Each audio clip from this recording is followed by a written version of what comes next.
Mesdames, Messieurs, bienvenue encore une fois à Dites-moi tout. On est très content de savoir que vous êtes là aujourd'hui. C'est assez spécial parce que, comme vous le savez, c'est même plus à cacher, hein. Il y a la méga école du Saint-Esprit qui se prépare et j'avais tenu à ce qu'on parle de cela, de cette méga école et aussi en connaître un peu plus autour du Saint-Esprit. Et pour ce faire, nous avons celui qui sait très bien parler de son ami le Saint-Esprit. Il s'agit bien sûr de notre invité, l'archevêque général Albert Kankenza Mwanambo.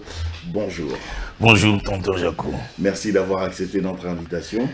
Mais c'est moi qui vous remercie. C'est toujours un réel plaisir pour moi de venir passer des bons moments avec vous parce que c'est toujours édifiant et c'est toujours glorieux de passer ces moments. Dites-moi tout. En tout cas, on va tout dire. On va tout dire. On va tout dire autour de cette méga école et autour du Saint-Esprit. Tout au début, parce que c'est vrai, j'ai l'habitude de vous recevoir dans cette émission et je disais toujours évêque général. Et je crois que les téléspectateurs ont senti ce petit bémol quand j'ai parlé aujourd'hui de l'archevêque général. Donc on doit déjà s'habituer à cela. Déjà, puisque vous êtes vous-même présent, expliquez-nous un peu déjà cette dénomination qui vient de changer un petit peu.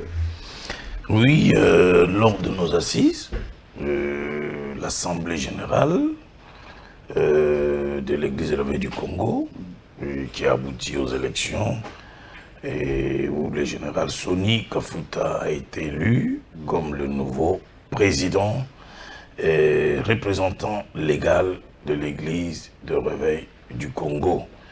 C'est comme ça que dans ces assises, tous les membres effectifs ont décidé unanimement, par vote d'ailleurs, ça a été fait par vote, et il fallait me trouver un statut particulier pour avoir été le premier président de l'église réveil. Et ils ont donné tous les arguments pour avoir fait ceci, pour avoir sorti l'église du ghetto, de la marginalisation, pour avoir permis à l'église de devenir une église officielle, une confession religieuse, une institution ecclésiastique. Et beaucoup de raisons. Nous voulons l'élever au rang d'archevêque général comme autorité épiscopale de l'église et père de l'église. Donc c'est un statut honorifique. Qui m'a été... Quoi de plus normal d'ailleurs. Oui. Quoi de plus normal. Et je remercie mes pères pour cela. En tout cas, on ne va pas s'attarder sur ça, mais j'avais juste une petite question autour de cela. Est-ce que, oui, maintenant, votre mandat est fini, mais est-ce que, vu l'expérience que vous avez, vu les connaissances aussi que vous avez, tout ce que vous avez eu à passer, à connaître à travers votre mandat, long mandat, est-ce que le président actuel pourra aussi vous consulter de temps en temps quand il y a un problème, un conflit à régler? Oui, nos statuts le disent, que je donnerai toujours un avis sur des questions majeures et que le président sortant sera toujours consulté. Et donc, c'est prévu. C'est prévu et moi-même, je me mets à la disposition du nouveau président pour l'accompagner et pour lui apporter mon expertise, partager mes expériences. Et j'ai quand même vécu plus de 15 ans comme ça à la tête de cette église, donc j'en sais quelque chose, j'en sais beaucoup. Donc j'ai beaucoup de choses à partager. Vraiment, vraiment. Alors, on va refermer cette parenthèse que nous avons ouverte juste au début. Aujourd'hui, j'aimerais vraiment qu'on parle de la méga école du Saint-Esprit. D'abord, pourquoi méga école du Saint-Esprit? Parce que d'ailleurs, vous avez toujours organisé cette école du Saint-Esprit. Mais cette fois-ci, vous dites méga école du Saint-Esprit. Qu'est-ce qu'il y aura de particulier? Tonton Jaco, il va falloir peut-être que j'explique comment l'école du Saint-Esprit est née. Je vous en prie. À l'époque, notre église était à la 12e rue. Et nous avons pu acheter un endroit pour l'église. Et à 2 semaines d'aller là où nous avions acheté, les conflits surgissent avec la succession. Et on ne savait pas où aller. les successeurs, les enfants, les héritiers, une partie ne voulait pas que la foi abondante s'y installe. Et c'est comme ça qu'on va se retrouver dans la rue. Et on se retrouve quelque part à Lemba, dans une salle de fête, on commence à prier. Et c'était comme une descente aux enfers pour nous. Là, on perd tous les fidèles, 80% des fidèles s'en vont. Donc ce sont des moments très pénibles. Parce que c'est pas tout le monde qui vous a suivi. Tout le monde ne nous a pas suivis. Et on pas délimité à Lemba, et puis c'était pas prévu. Et c'est pendant ce moment les plus durs que je cherche Dieu pour comprendre pourquoi cela m'était arrivé. Et à la recherche de vouloir comprendre ce qui s'était passé, le Seigneur m'inspire. Il me dit, voilà, je t'attends là. Il faut que tu commences quelque chose. La dénomination, c'est l'école du Saint-Esprit. Moi, j'étais loin. Je t'ai donné l'onction pour équiper, je t'ai donné l'onction pour affecter des vies, je t'ai donné l'onction pour impacter. Mais tu ne t'en sers pas. Donc, voilà la nouvelle structure pour ton ministère, l'école du Saint-Esprit. Alors que déjà, avant ça, juste une question comme ça, avant ça, vous étiez déjà en train de je le faisais, en toute puissance. Oui, je le faisais, mais c'était occasionnellement. Okay. Je n'avais pas une vision précise. C'était occasionnellement que j'utilisais ça. Mais là, Dieu me dit, les hommes de Dieu, les serviteurs, les femmes de Dieu, les ouvriers, c'est ça ton travail. Affecter leur vie. Communiquer quelque chose. La grâce, l'onction, transférer l'onction, transmettre l'onction. C'était clair dans ma tête. C'est ce que je ne faisais pas avant. Alors là, je lance l'école, la première école à Massina. Et à ma grande surprise, la salle de Massina, les gens venaient à 5 h du matin, dès le premier jour, alors que la réunion est prévue à 8 h. Les pasteurs venaient à 5 h du matin. Dieu me dit, tu vois le besoin qu'il y avait. C'est ça ton travail. Et on a lancé l'école et partout où nous allons, tonton Jaco, dans nos écoles, les gens viennent à la veille. 22 h pour prendre des places, 23 h pour prendre des places. Et pas des fidèles, des pasteurs. Et là, j'ai vraiment compris que c'était ça mon mandat. C'est ça ma mission. Soif, il y avait un besoin. Un grand besoin. Un grand besoin. Partout, on y va. C'est comme ça. Et on voit des résultats, des miracles. L'onction qui est transférable. On voit des vies, des ministères complètement restaurés. Et alors, on a fait ça pendant un bon moment, jusqu'à 2015. Et en 2015, on a arrêté de faire des écoles à Kinshasa parce qu'il y avait maintenant des invitations à l'excès du pays. Donc, on n'avait plus le temps de faire à Kinshasa. C'est comme ça qu'on va faire 5 ans sans organiser l'école à Kinshasa. Et alors, lorsque je reprends avec la vision de méga école pour dire 5 ans après, on revient pas avec une école normale, pas avec une école habituelle, mais une autre dimension d'école, c'est pourquoi nous l'appelons méga. Méga dans sa qualité, méga dans sa profondeur, méga dans le message, méga dans les services, méga dans l'adoration, méga dans tout ce qui va être fait. Donc c'est pas mes ambitions, mais c'est le Saint-Esprit qui m'a dit, ce méga école du Saint-Esprit. Voilà. Mais puisque c'était ici en RDC et aussi ailleurs, comme c'est méga, est-ce que les autres communautés aussi qui ont eu à participer à l'école du Saint-Esprit pourraient venir également les gens qui sont en dehors de Kinshasa, qui sont à l'extérieur du pays, c'est un peu difficile. Sauf les gens de Brazzaville, là, ils viennent, je crois, c'est une centaine. Hein? Hier, on m'a dit qu'il y a une centaine qui se sont inscrits. Et qui vont venir. J'espère qu'il y aura assez de place. Une centaine d'hommes de Dieu, des serviteurs et servantes. C'est ça la différence avec l'école du Saint-Esprit. En fait, c'est une école réservée aux hommes de Dieu, aux ministres de Dieu, aux serviteurs, aux servantes et à tous ceux qui aspirent à servir le Seigneur. Alors, le but, c'est quoi? C'est juste les impacter ou aussi leur apporter un certain enseignement autour de la personne du Saint-Esprit? Les deux. Les deux, l'enseignement, la connaissance de la personne du Saint-Esprit, et ensuite impacter, affecter, communiquer. Vous savez que dans notre pays, le Saint-Esprit avait toujours été présenté comme une chose, comme une force, oui, comme une puissance. Comme une puissance. Comme un oiseau qui est là, qui ne bouge jamais. Et quand je commençais à parler du Saint-Esprit, j'ai vraiment vu le Saint-Esprit à l'œuvre de la manière dont moi-même je ne connaissais pas. Donc, je l'ai mis à sa place. Et beaucoup de pasteurs, beaucoup d'enfants de Dieu ont expérimenté ce que c'est la présence et la communion avec le Saint-Esprit. Donc, il est important d'enseigner aux gens que le Saint-Esprit n'est ni une force, ni une puissance, ni un oiseau, ni une force, mais le Saint-Esprit est une personne divine à part entière. À part entière. Une personne divine, c'est un enseignant, c'est le guide, c'est le consolateur.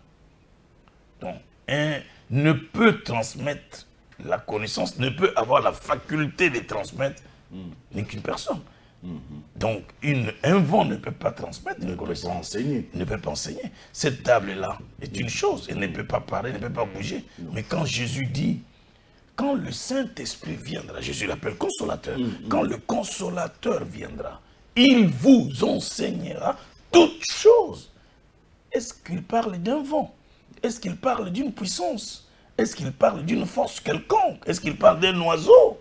Comme nous voyons dans beaucoup de nos églises, un oiseau qui est dans la colombe, le Saint-Esprit. Non, il a simplement pris la forme de la colombe. Mais il n'est pas un oiseau. Il est une personne divine à part entière. Quand il viendra, il vous enseignera toutes choses. Il vous conduira dans toute la vérité. Il ne parlera pas de lui-même, mais il parlera de moi et il me glorifiera. Voilà ses attributs. S'il est une personne à part entière, donc c'est-à-dire que je peux converser avec elle, avec cette personne. Bien sûr. Il peut y avoir un dialogue. C'est pour ça que je peux parler, il peut me répondre. Je suis l'ami du Saint-Esprit, tonton Jacob. J'ai appris à converser. Parce que je vous pose cette question expressément, archevêque. Vous avez dit quelque chose ici de très important par rapport au Saint-Esprit. Et moi, je le dis maintenant par rapport à vous. Ne peut bien parler d'une personne que celui qui a expérimenté cette personne, qui a eu une relation particulière avec cette personne. Est-ce que vous avez pu expérimenter et avoir une relation particulière avec la personne du Saint-Esprit? Il est avec moi sur ce plateau. Amen. Quand nous parlons là, il est là. Peut-être que vous ne le voyez pas, mais moi je le vois. C'est mon ami. Quand je commençais à expérimenter la présence du Saint-Esprit, ça a été extraordinaire. Je suis né dans une doctrine aussi qui ne croyait pas au Saint-Esprit comme une personne. Nous on nous enseigne que le Saint-Esprit, c'est une puissance. Mais quand je commençais à dire bonjour Saint-Esprit comme béni, quand je commençais à dire comme Catherine Kuhlman, tu es mon ami, je veux te connaître. Je me suis retiré en prière pour dire, je veux te connaître comme Catherine Kuhlman.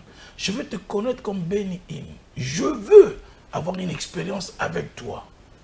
Ce jour-là, dans ma chambre à coucher, il y a eu comme une nuée qui est descendue. Et j'ai entendu une main me toucher sur l'épaule. Quand j'ai voulu me retourner, et la voix me dit, où vas-tu? Tu m'as toujours cherché. Je suis là. Je suis ton ami. Donc, ça a transformé tout ce moment-là d'intimité. C'est comme ça que je peux rester avec lui 6 heures de prière d'affilée, 4 heures, 3 heures, en train de converser avec lui. Mes prières, quand moi je reste en prière, je ne reste pas parce qu'il faut prier, mais parce que je converse avec quelqu'un. Parce que je parle avec une personne. Et le Saint-Esprit a transformé mon être intérieur. Le Saint-Esprit a transformé ma vie. Le Saint-Esprit a affecté mon ministère. Et à travers moi, je vois des personnes pour lesquelles je prie. Comment leurs vies sont transformées, comment leurs vies sont affectées et des résultats que ces personnes vivent dans l'exercice de leur ministère.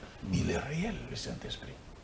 Jésus dit, il est avantageux pour vous que je m'en aille. Ça, c'est le Seigneur. Il dit, il est avantageux pour vous que je m'en aille. Car si je ne m'en vais pas, il ne viendra pas. Jésus connaissait la valeur du Saint-Esprit. Connaissait la place du Saint-Esprit. Donc, il devait lui céder la place. Il fallait. Parce qu'il parle d'un avantage. C'est avantageux pour vous. Ce sont des privilèges. C'est un privilège connaître le Saint-Esprit. Il ne faut pas les connaître d'une manière doctrinale. C'est la troisième personne du Saint-Esprit. C'est la troisième personne de la Trinité. Ça, c'est d'une manière doctrinale. Il faut les connaître d'une manière pragmatique. Avoir une relation personnelle avec lui. Une intimité profonde avec lui. Savoir lui parler. Savoir l'écouter. Savoir développer la relation. Être associé à lui. Et marcher en toute communion avec lui. Et ça, c'est quelque chose que j'adore. Vous nous dites quelque chose de très bien. Et je vais poser juste une question, une petite. Allez-y, posez toutes les questions. Nous sommes dans dites-moi. Dites-moi tout. Dites-moi tout. La question, c'est comment? Comment arriver à faire tout ce que vous venez de dire là? Communiquer avec lui, avoir cette intimité-là, développer une relation particulière, arriver à l'écouter, arriver à lui parler. Comment? Ça paraît un petit peu ambigu. Déjà, une personne que je ne vois pas, c'est compliqué. Il faut manifester le désir, la soif. Psaume dit, mon âme a soif de toi. Mon âme a soif de toi. Il n'y a que ceux qui manifestent la soif de vouloir les connaître. Il se révèle à eux. Il faut. C'est pas compliqué que ça. Et être dans sa présence, à genoux, assis, les mains levées, on s'abandonne à lui. Ok. On s'en remet à lui. Et on lui dit, si quelqu'un qui m'entend aujourd'hui, qui me suit dans cette émission, peut faire ce que je dis, en disant, je veux faire comme l'archevêque général dit, Saint-Esprit, je veux te connaître. Ok. Mais cela ne vient pas du coup, c'est un prix à payer. Il y a un prix à payer parce que ça peut vous demander des jours, des semaines, pour qu'enfin vous puissiez commencer à vivre ces choses-là. Ok. Vous voyez, c'est pas que il est souverain. Ça vous a pris du temps aussi?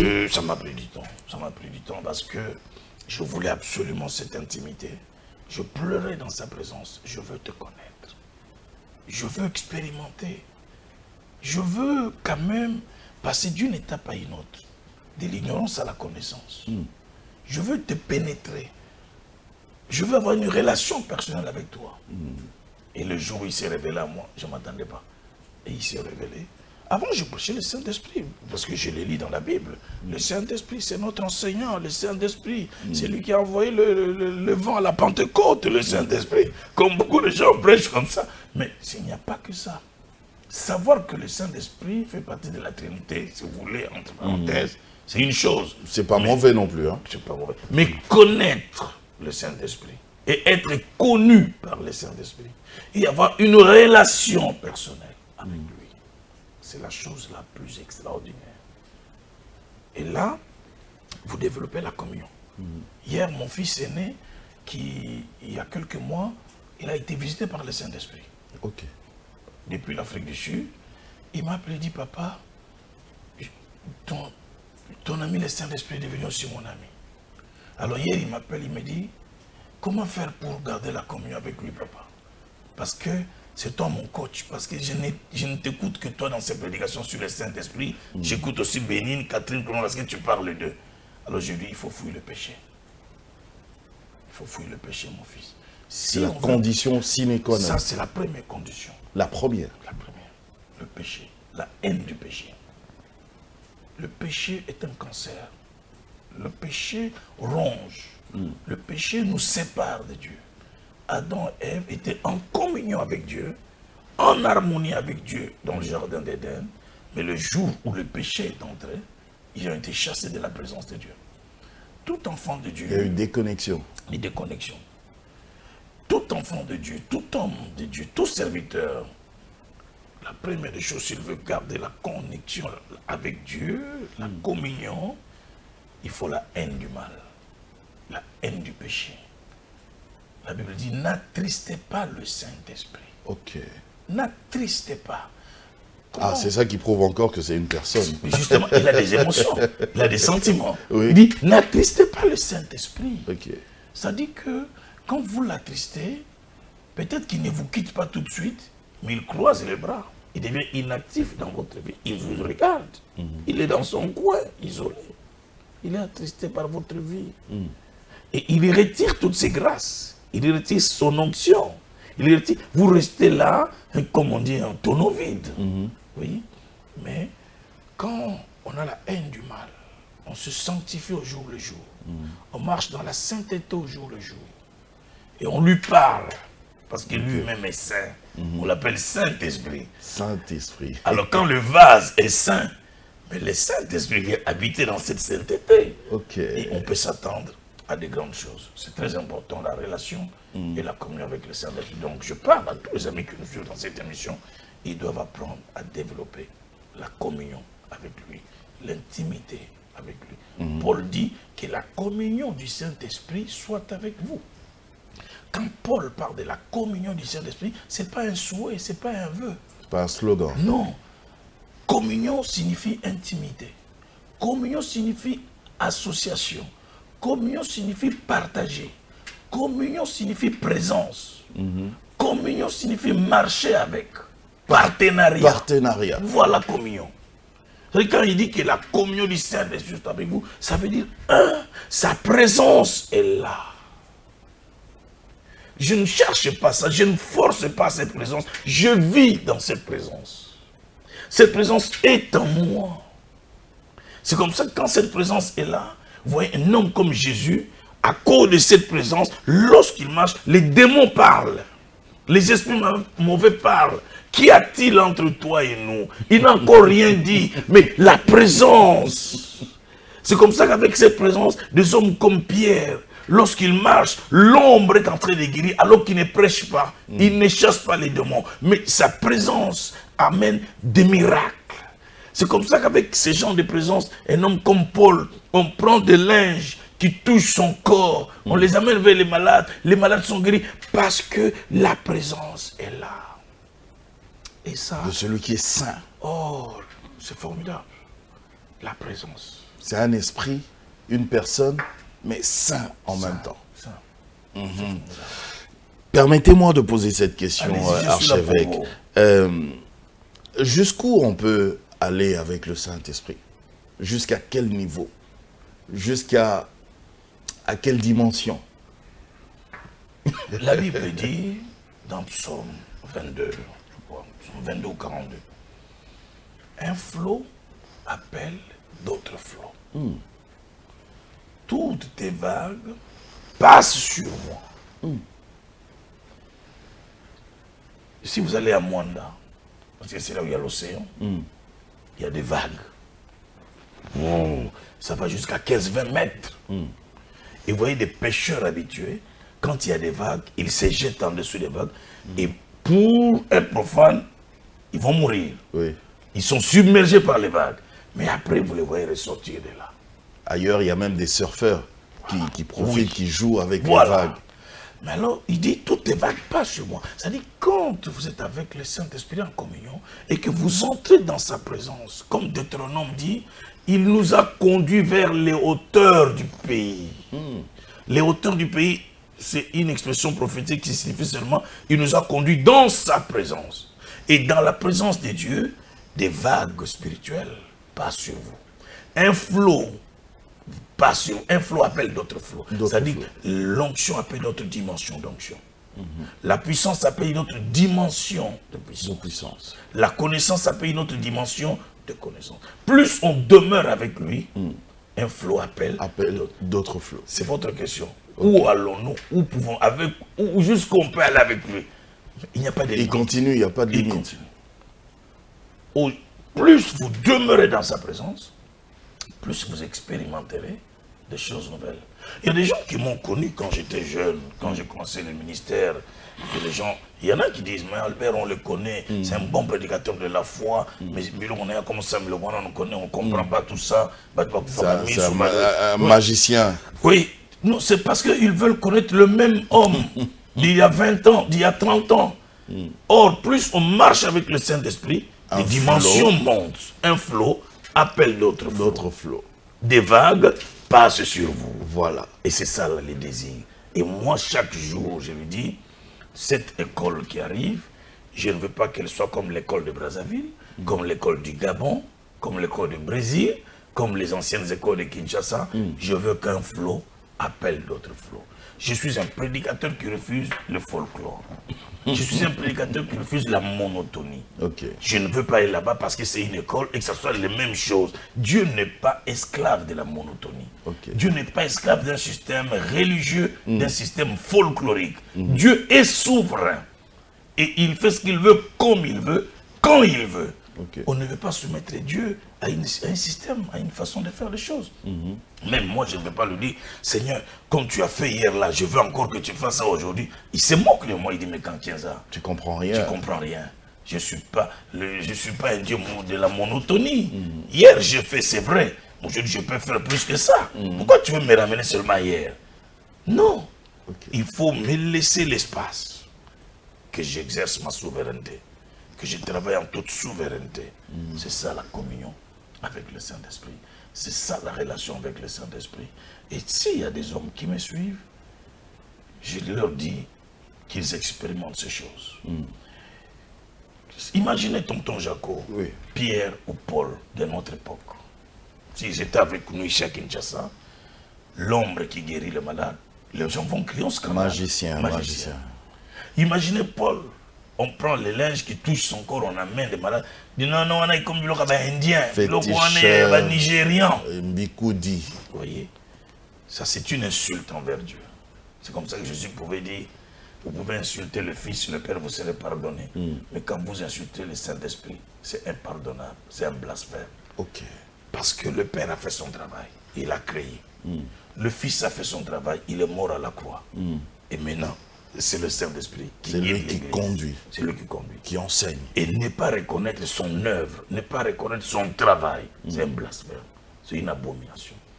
C'est pour cela que moi j'ai appris, même quand quelqu'un fait quelque chose que je ne comprends pas, je me tais.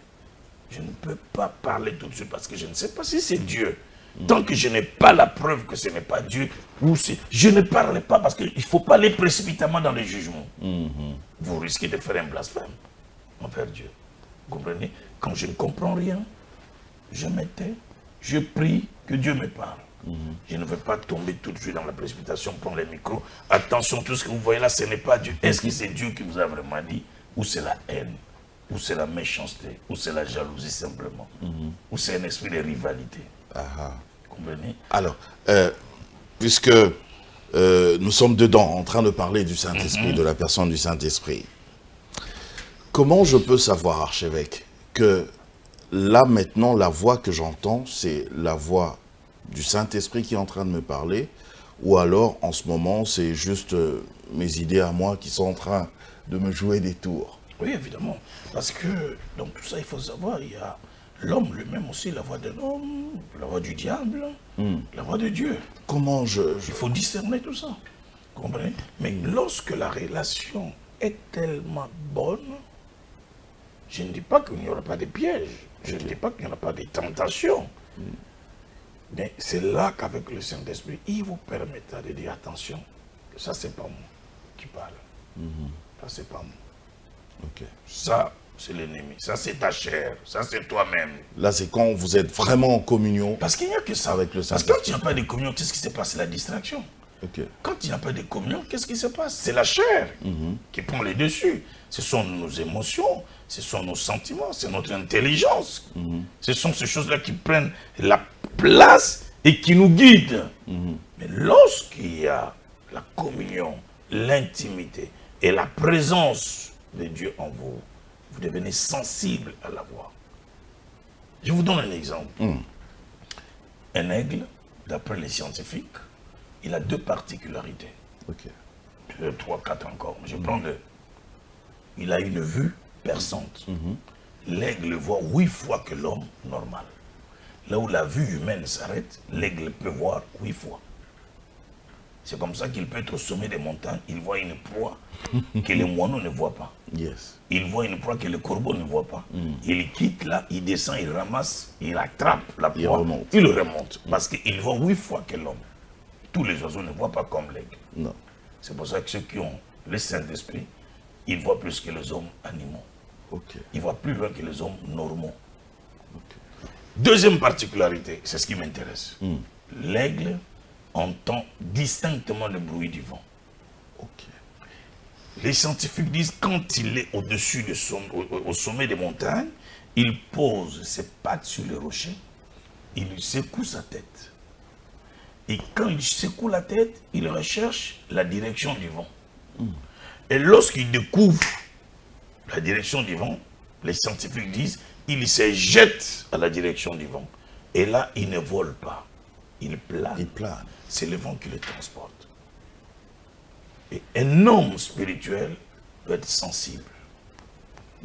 Quand vous êtes sensible, vous ne vous battez pas. Plus d'efforts.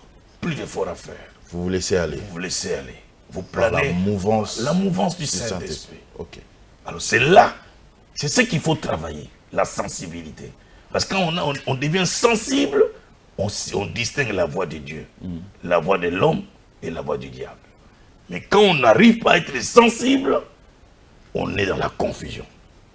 C'est peut-être vous-même, c'est votre intérieur qui parle.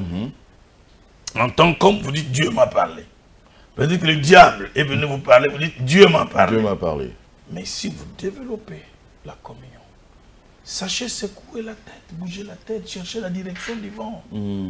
Jetez-vous à la direction du vent. N'allez pas contre le vent. Soyez sensibles. Les enfants de Dieu, les prédicateurs comme moi, nous devons apprendre à être sensibles à la voix de l'Esprit, à la voix du Père, savoir écouter Dieu. Quand nous prêchons, moi pour prêcher, ça fait depuis 83 que je prêche la parole de Dieu. Combien de versets je connais? Deux fois même sans ouvrir la Bible, ça peut sortir comme ça. Maintenant, à chaque fois que je prêche tonton Jacques Retenay, si sachez que vous me voyez prêcher, sachez que je passe au moins 2 à 3 heures de prière. Parce que je le fais avec toute l'expérience? Je n'ai pas besoin d'expérience. Parce que l'expérience tue. L'expérience n'est pas la loi. L'expérience vient m'aider. Mais si tu commences à prêcher par expérience, tu n'es plus sensible. Parce que Jésus dit, le bon serviteur, c'est celui qui sait donner la nourriture au temps convenable. Le bon serviteur, c'est celui qui sait donner la nourriture au temps convenable. Quel est le temps convenable? Et quelle est cette nourriture? Donc avant chaque prédication, comme l'aigle, vous secouez la tête. Je secoue la tête. Je dois attraper la proie. Je dois attraper la révélation. Parce que je vais me mettre devant des milliers de personnes qui tous ils viennent avec des besoins. Quelle est la vraie nourriture pour ces gens ce jour-là? Peut-être qu'ils ont besoin de la foi. Mais toi, par expérience, tu dis non, bon, je prends mes anciennes notes là sur le retour de Jésus, tu donnes. Est-ce que c'est ça la nourriture aujourd'hui? Peut-être qu'ils ont besoin du retour de Jésus, toi tu amènes la foi. Est-ce qu'ils en ont besoin? Peut-être qu'ils ont besoin d'un message de la paix. Toi tu viens avec un autre message. Donc il faut écouter la direction. Il faut savoir écouter. Alors si le Saint-Esprit, par exemple, vous dit quelque chose que vous ne comprenez pas, à l'instant, pendant qu'il vous parle là, vous ne comprenez pas pourquoi il vous demande de faire ça. Vous le faites quand même? Posez-lui la question. Mais si vous êtes vraiment convaincu que c'est lui, faites. Même si vous ne comprenez pas, faites-lui confiance. Faites quand même. À la fin, vous comprendrez qu'il avait raison. Parce qu'il a toujours raison. Parce qu'il me demande souvent de faire certaines choses. Je ne comprends pas. Je dis, mais comment je vais faire ça? Mais pourquoi? Fais. Seigneur, j'obéis. Parce que l'une des qualités des hommes spirituels, c'est l'obéissance. L'obéissance. Quand Dieu dit à Abraham, sors de ta patrie et va-t'en de là où je t'indiquerai. Dieu n'a pas encore indiqué. Il dit, je t'indiquerai. Ça dit que là... Commence par partir. Commence par partir. Commence par obéir. Et Abraham obéit. Et c'est en cours de route. C'est après autant de jours, de semaines ou de mois que Dieu va lui dire, voilà ta terre, installe-toi là. Donc Dieu quelquefois a besoin de notre... Pas quelquefois, il a toujours besoin de notre obéissance. Même quand on ne le comprend pas. Qu'on lui fasse confiance. Faisons-lui confiance. Il est Dieu. Il ne vous amènera pas quelque part où il y aura la confusion. Amen. Il ne vous amènera pas quelque part où il y aura la mort. Si vous demandez de faire quelque chose, il connaît la fin de cela. Vas-y. Quand il demande à Moïse d'aller chez Pharaon, il ne dit pas à Pharaon, pardon, il ne dit pas à Moïse que là où tu vas, le monsieur a aussi des pouvoirs. Le monsieur a aussi des bâtons comme toi. Mais il lui dit seulement, qu'est-ce que tu as? Mais j'ai un bâton. Il dit que je travaillerai avec ça. C'est ça ton pouvoir, c'est ça ton mandat. C'est ça ton onction. Quand Moïse arrive, il jette son bâton. Pharaon se moque de lui. Il dit, mais non, mais j'ai encore des gens capables de faire. C'est-à-dire, allez, faites aussi comme Moïse. Moïse pouvait dire, mais ça, tu ne m'avais pas prévenu, Seigneur. Mais Moïse a confiance en Dieu. Il m'a envoyé, s'il m'a dit d'utiliser mon bâton, c'est qui sait. Alors je vais utiliser le bâton. Je lui fais confiance. Et le bâton a avalé les serpents de Pharaon. On comprend que là, c'est une grande école et au bout d'une émission comme ça, on ne pourra pas tout terminer. C'est une école, il faut apprendre, il faut être là. Et il y a cette méga école du Saint-Esprit qui sera à la salle Malébo, à Kintambo Magasin. Ce sera le 23. Du 23. À partir du 23 au 25. Au 25. Du 23 au 25, à partir de 8h. De 8h à 12h30. Une méga école. C'est payant? C'est pas payant. C'est pas payant. Il y a des macarons pour les hommes de Dieu. Et tous ceux qui nous suivent et qui ont besoin de ça, ils peuvent passer à notre église, à la 9e rue, à Limité. Ils pourront passer récupérer leurs macarons. Il y aura aussi d'autres orateurs ou bien vous serez le seul? Non, j'ai un invité. Ok. J'ai un invité qui est un ministre en fonction au Congo-Brazzaville. Monsieur le ministre Bruno Jean-Richard. Je l'ai suivi hier sur Hope TV. Oh oui. Il parle bien. Il parle très bien. Il m'a vraiment fait plaisir. Oui. Il parle très bien. C'est un des membres du ministère du combat spirituel. Donc je l'ai invité pour qu'il vienne partager aussi avec les enfants de Dieu. Parce qu'il aime beaucoup le Saint-Esprit. Quand je l'ai rencontré, il m'a dit, évêque général à l'époque, bien sûr, évêque général, aujourd'hui archevêque général, il m'a dit, évêque général, j'aime beaucoup le Saint-Esprit. J'aime beaucoup Béni In. Et je te suis. En tout cas, je suis amoureux du Saint-Esprit. Et ça m'a touché. Monsieur le ministre, c'est vrai ça? Il dit oui. Si je vous invitais un jour à prendre part à mes écoles, qu'est-ce que ça vous ferait? Il dit non, mais je viendrai partager aussi mes expériences avec le Saint-Esprit. Voilà pourquoi il est mon invité. En tout cas, principal de cette on sera là, école. on sera là. Avec le thème d'ailleurs, le manteau d'Élysée. Et là encore, c'est vrai, il nous reste juste 1 minute malheureusement. Mais on ne peut même pas, je ne peux pas aborder ça. Oui, même pas. Parce que si je touche, les gens ne viendront plus. Voilà. Il faut garder ça comme un Parce mystère. que oui, beaucoup vont se dire, mais on parle souvent du manteau d'Élie. Mais lui, il veut nous parler du manteau d'Élysée. Il faut être là. Il faut venir. Il ne faut pas manquer. Il ne faut pas manquer. Parce que Élie a transféré le manteau à Élie, à Élysée. Et Élysée, point d'interrogation, qu'a-t-il fait de son manteau? Qu'est-ce qui s'est-il passé avec son manteau? Comment a-t-il fini avec son manteau? Vous nous donnez envie déjà là, de venir. Archevêque, j'aimerais que, en cette fin d'émission, que vous puissiez quand même passer un message en lingala cette fois-ci. D'accord. Merci tonton Jaco. Nasengi bandeko nyonso bazolanda émission oyo. Na invité bino ba pasteur ya Ngaliema, ba pasteur ya Kintsuka, ya Kitambo, ya Bandal, ya Gombe. Ya Ngiringiri, ya Jamaïque, bas serviteurs, bas servantes, aux hommes d'affaires, aux magistrats, aux juges chrétiens, serviteurs, ouvriers d'église, école les aponabim. Bozangate. Et dénomination est limitée. Église est limitée. Kuneza conférence, oye, ozui, ozongi, au faire bénéficier en église. On a bengi, batunyo souvent landanga lelo. Bozanga te na méga école oyo ezana salle Kin Malébo na Kitambo magasin à partir le 23, jeudi le 23, vendredi le 24, samedi le 25. Eza école moko ya affectation, il y a transfert d'onction, il y a transmission d'onction, il y a impactation au vinayo et ko changer. En tout cas dans un singo, il y a déjà décision. Yaboyana école wana nzambe nanga pambola. En tout cas, amen. Merci archevêque général. C'est moi qui vous remercie. Merci de m'avoir fait ce plaisir de m'inviter. En tout cas, Kozangate, donc ce 23 déjà, du 23 au 25 mai prochain, bientôt à Kozangate, il faut être là. de 8h à 12h30. À 12h30. Venez, nous allons apprendre hein, dans cette méga école. On va apprendre autour du manteau d'Élysée. Moi, je dois être là. Mais en tout cas, portez-vous bien. Que Dieu vous bénisse. Ciao, ciao.